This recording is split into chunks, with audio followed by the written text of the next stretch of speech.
we have a question asking for what would logically complete the text, and we're going to read that final sentence. If both the artifact dates and the 14th century CE founding date are correct, that would imply, so we need to find something that is going to follow from those two facts. So we're going to focus on those facts as we read.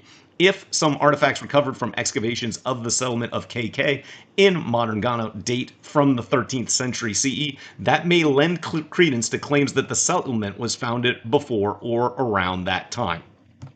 There is other evidence, however, strongly supporting a 14th century CE founding date for KK. So that's the contrast. We've got these excavations that show some artifacts date from the 13th century, but the founding wasn't until the 14th century. So how can we have 13th century artifacts in a 14th century founded place? I don't know, but that's what's got to be in mind.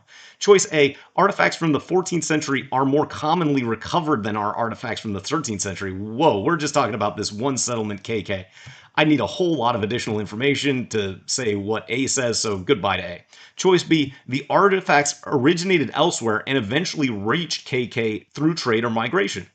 Well, yeah, that'll reconcile the difference. So B shows how the artifacts can be from the 13th century, but KK would have been found in the 14th, so that seems pretty good. Then choice C, KK was founded by people from a different region than had been previously assumed. What was previously assumed? I have no idea. So C would require additional information, can be eliminated for that reason. Then choice D, excavations at KK may have inadvertently damaged some artifacts. We don't know that at all. There's nothing about the condition that they're in. So we'd select B.